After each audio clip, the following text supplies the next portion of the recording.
That's the sound of Love's Ugly Children, Flying Nun's loudest, grungiest band of the 90s. The trio played their final show way back in 1998. Now, despite all the odds, they're back together again, but only briefly. The 13th Floor invited them around for a chat after their reunion show in their hometown of Christchurch. There's one more show happening in Auckland. Will it be their last? Wait and see. Woo! Flashback from the 90s. We got all three members here today. Please introduce yourselves. I'm Simon. Simon. Floss. Floss. I'm Jason. Jason.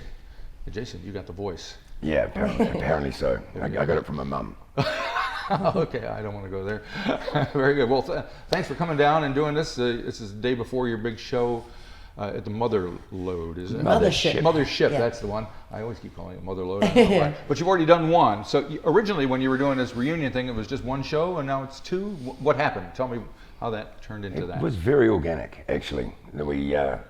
We decided to make something happen very much out of the blue, and then a show in Christchurch spontaneously sort of arrived for us. And it was all that. There we go. That's all we need. Just one reunion show, and then of course it was 11 months away. So there was plenty of time to start thinking about maybe something else. Oh, we had to do Auckland, yeah. Yeah, and I'm resident in Melbourne, so one of the main expenses is just getting me backwards and forwards. So once I was in New Zealand, it seemed logical just to see if we could do something up here as well. So We used to live and write songs in Christchurch, and then we lived and wrote songs in Auckland. So seemed obvious. those are places. Those are the Yeah. Places. Yeah, they're the two Definitely. favourite places. Faithful crowds up there and down here, so yeah. Yeah. And I've seen over the years, people have wondered if you guys are going to get back together, and you always said a flat no. Why the flat yes now? Right timing. Yeah, I moved back to Christchurch from Dunedin because I thought it would drag me back eventually, and it did. And then it was just kind of different the way I'd run into people on the street, and the way they'd talk, and I'd be like, "Whatever happened to so and so?" Or the people from the scene, people in common, and I was like curious too. And then I kind of had this strange idea, like, "Oh, I would attend my own reunion gig just to feel that energy around those people again, merely for the social thing." And I was like, so that was one, and the other story was, but I was like, I can't do it because I've picked up guitar and tried to say a song like Senseless, and I just get a croak because I destroyed my voice, you know. And a musician friend of mine, George, this young guy, was like, you know, one night he just said casually, "You know, isn't it funny that like when Elton John sings 'Don't Let the Sun Go Down on Me' in an arena, like he's 2 notes down on the piano, he's down the whole step, and everyone's singing along in a different key, and no one knows and no one cares. That's right. It's about the song." And it's just kind of like a light bulb went off in my head. I was like, I'm a musician. We could go down 1 fret for those really tough songs. Because I was watching some of your old stuff and listening to it, and I'm thinking it's going to be very physical recreating that music. It was back then, 30 years ago. That's the other thing. I would give that a hearty fuck yes. Very, very physical. I used to collapse off the back of the kit when I was 24, 25, and we were rehearsing 3 days a week. Right. And I had a youthful, natural stamina, or what passed for that. Yep. So my slightly advanced age body sort of went, "Are you serious?" So I think I'm now 25 BPM less older. That's what I worked it out as. So yeah, Some bands do live forever, but there is something about like playing this music with these guys. It takes full commitment. Right. It's just full energy. And Well, full Mick and Keith have been doing it forever. They never Yeah. stopped, but you guys have taken a bit of a break. So, Yeah. So what happened? I know you did a reunion show, but the real reunion for you guys must have been the first time you were all in a room together, plugged in, right? Absolutely. Tell me about what that was like. Well, that was in April. My cousin decided to get married in Christchurch, and I thought, I can't afford to go. And then I went, oh, actually, if Floss could come down from Auckland, we could perhaps rehearse. Right. So suddenly I just dropped it on these guys with pretty short notice. And it worked out perfectly. And it was strange. We all sort of went, oh, hey, as people arrived, and we picked a song and kind of got to the end of it and went, oh, well, that was how that one goes. Should we do that? And it was I don't know. It was kind of ridiculously easy to be. It was good. It was good. We just Homework. There was homework had been done. Yes, that is true. Is it just like muscle memory? Yeah, totally. So it's like your fingers know where to go, and you just start playing, and you get back in the room. Haven't seen this guy for decades, and it's like gets on the drums and he starts smashing, and Simon gets on the guitar and it's wailing through, and you just get sucked in. You just get transported back to that time and place, and totally shattered afterwards. But always we're in the day anyway. It makes no difference. It's like, just go hard or go home. It took it literally took 3 minutes, and I was like, oh, okay, it's a yes. And we still liked each other, so that's good. We all got on, because he's like, a long time. Well, I think you were favourite and I disappeared out of town. So But none of us have stopped music in this whole time. I've been writing music non-stop. Simon's never stopped. Jason's been mixing bands for Africa over in Melbourne. But yeah, I mean, I was playing the whole time. It's all in our blood. Yeah. But not being a drummer though actively for the last 20 years was quite. It's kind of like, in a way, it's this at this pace. It's kind of like sport. Yeah. So well, you're in pretty good shape. Well, thank you very much. Yeah, I mean, you all do actually. Yeah. I'm very surprised. Something about the poverty of the musician's lifestyle that keeps you svelte. But no. I think we all realised straight away that we needed to think about what we were doing. So, which song we sort of created demos. The joy of modern technology meant that we could interact from 3 different cities in 2 different countries, and we sort of built some like demos, modern demos of our old songs, just to see how we would go with vocals or the pace of the drums and stuff. And once we kind of worked out a set, which was the first time ever we've done like a... Well, that was my next question, was how did the set list get put together? Well, it was kind of like it seems obvious that we need to, anything that was a single or a video or anything that we kind of promoted as an individual song should probably be a candidate. And then it was a case of... We did a lot of crazy shit, on the albums, and we did a lot of demos that we threw away. We were quite strange. We were quite... You were very prolific. Yeah, and we wrote a lot. Yeah. So we had a lot to choose from. We wouldn't necessarily play the highlights of all the best songs we ever wrote. So this is a really good opportunity to do that, because we do have a general agreement on which songs are bangers and the bangers, yes, and which songs are just... It was interesting. It's definitely skewed to some quite early material. Like the one we finished the set with is probably one of the first songs we ever jammed, which was from a slightly earlier incarnation of the band, and it's kind of based around one of Floss's bass riffs, and it's kind of great. I mean, that comes from the very first time we stepped in a room and jammed in 90, end of 90 or whatever it was.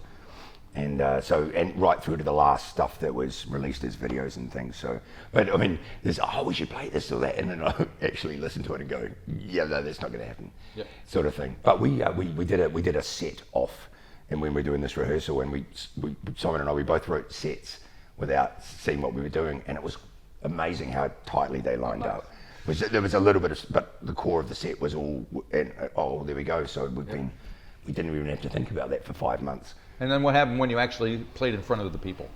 It was so cool. It was. It's serious. It was quite humbling, because it's been so long since being down there, and you've got people who were there at your first gigs type things, and they're back again, and they're singing your songs back at you with their kids. With their kids in tow. Who were singing this, It was crazy. There's a lot of love down there. It's much appreciated. It really was. It did feel like a hometown gig, didn't it? Felt like people had genuine affection for the songs or for that sound, just because they haven't, just because we have. We must have been the band that's taken the longest to do a reunion out of all the 90s bands. There's something to that, I guess. Yeah, there's something to that, yeah. We held out the longest. Right, because I arrived in New Zealand in 94, so I was at the big day out in beginning of 95. You guys played almost like every big day out in the 90s, didn't you? Seemed like we did 3 in a row. I think we did the first 3 in New Zealand, but not the first Australian one, which had gone before that.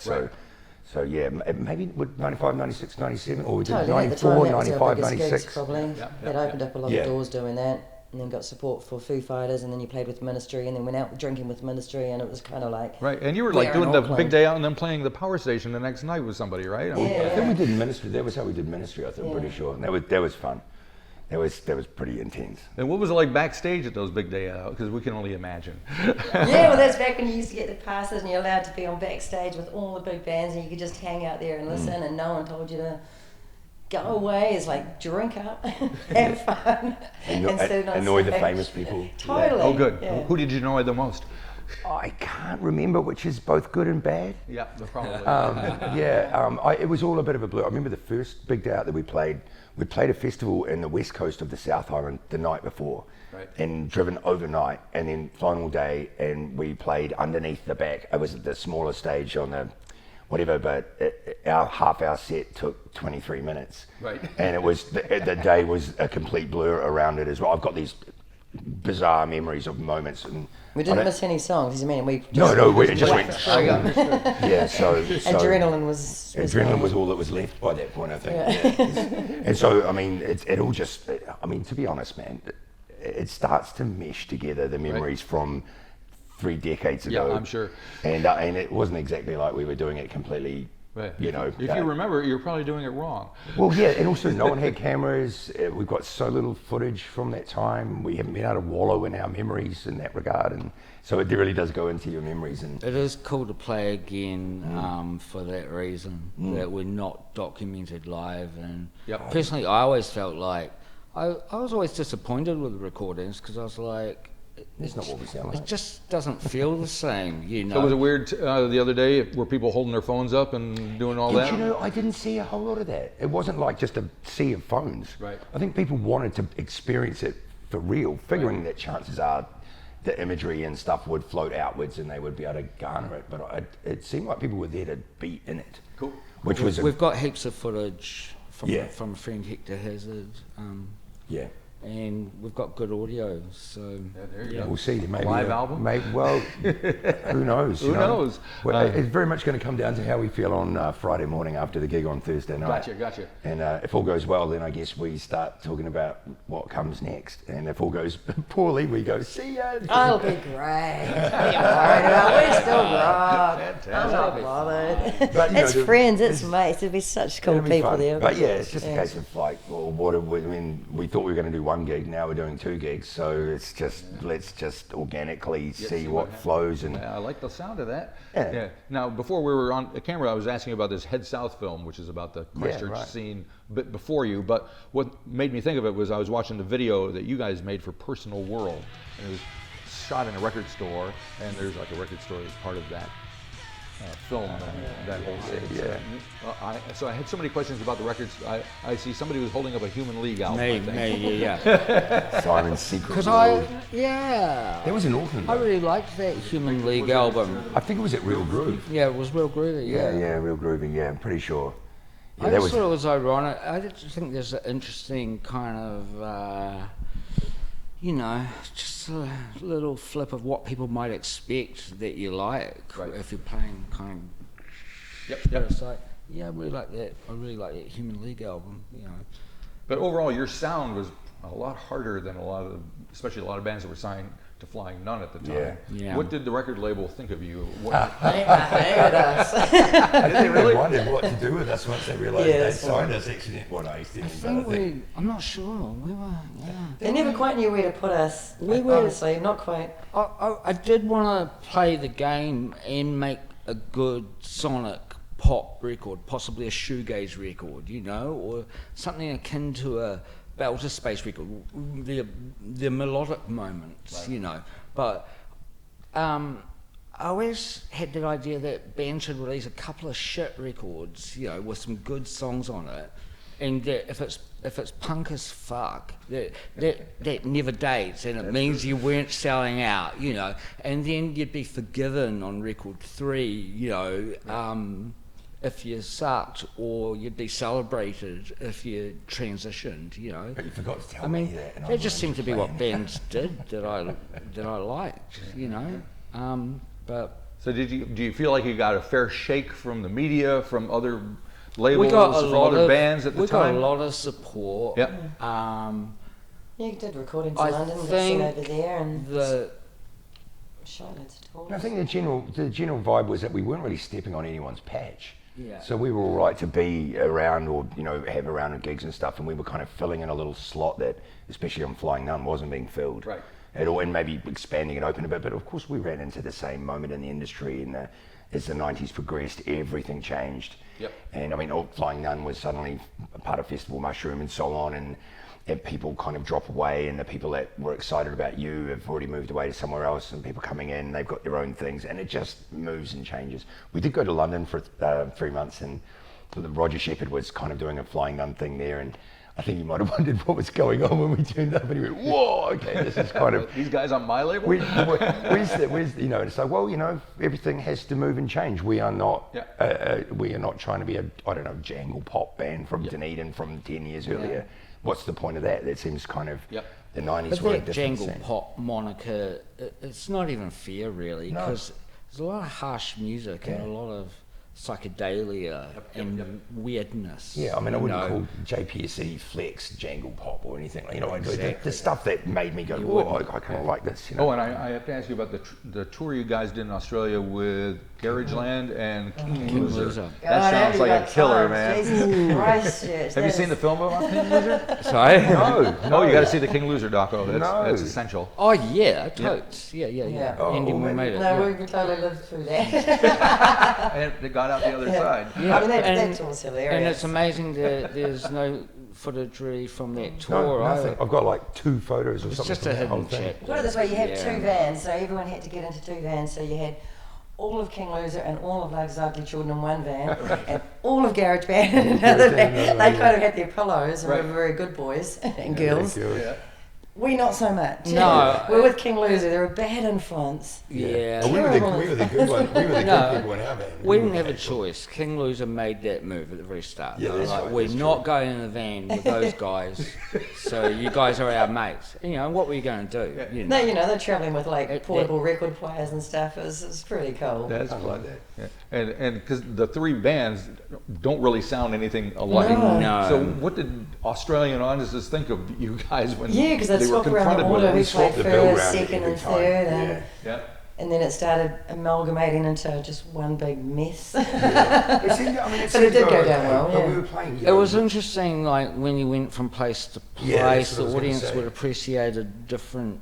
One of the bands would kind of rule, you Yeah, know, yeah, and then it would Yeah, change true. around the next night. And So- that might not have been relevant It to was the order we put the show in either as well, unfortunately for the audience. But yeah, because we did, you know, Adelaide, then a couple of shows in Melbourne and a couple of shows in Sydney, and we sort of, the vibe changed between even Melbourne and Sydney, let alone going up the coast.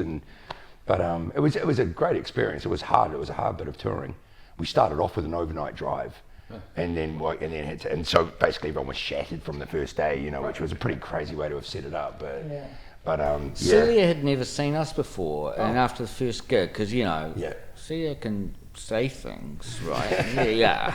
And she sold it up to me, and you know, oh, what's going to happen? And she was like, you know, I really respect the energy you guys had, which was like, I was like, oh, great, cool. Take that for Take that And as a compliment. then her and me were both up for the Female Fox Award. It should be for bass playing, but anyway, at the BFM Awards, and I ended up winning, and Celia's in the crowd. Fuck you, Floss, that should be mine! You know, this is the woman who picks up tills. You not pay me. And takes off with a till. It's like, gah! So yeah, she probably still hates me. Doesn't matter now. Woo. Fox Award, good job. Yay. Yeah, that's amazing. All right, so tomorrow, is that the end, or is it... Well, like I was saying, We don't know. We don't know. We don't know. Okay, yep. I discovered a box of demos a couple of months ago that was a revelation, really. Yep. A lot of lost material. So There's we, 66 demos on it, It's- and like over half of them have not been released, and we weren't familiar with the song titles, and that wouldn't matter if they weren't good, but they're genuinely good. You and sure they're they yours? They they showcase like other other kind of. and it's across the time as well. So there's from Yeah. different recordings. It's just the stuff that fell away and never made it to be released or anything, or got used as a B-side or something.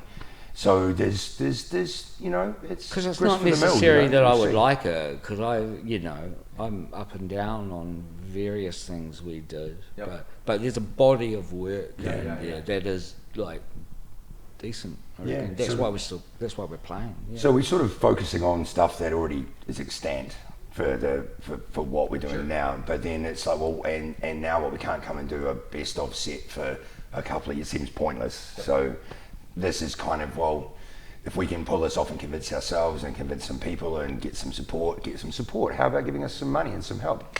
I'm talking to you. Hey, you know who you are. So much better now. I don't know if it looks like that. Well, I don't know. Well, the thing is, at the end, it's pretty. There's so many options. There's so many ways we can approach it. We've got the double-edged sword of modern technology that we can bring to, but at the same time, if we can get ourselves back on stages in the near future, it goes back to exactly what we did originally, which was very organic, very real. I thought the gig the other night was very cathartic in a way. It felt like I found myself yelling at the roof a couple of times that didn't have anything to do with the lyrics, and kind of watching from the outside going, oh, all right then, calm down, old chap, you know. And you were either screaming or yelling or laughing, I think, and it was a bit of. So I think there's a bit more of that to get out. All right. Well, that sounds promising. Yeah, it's in a good way, in a positive.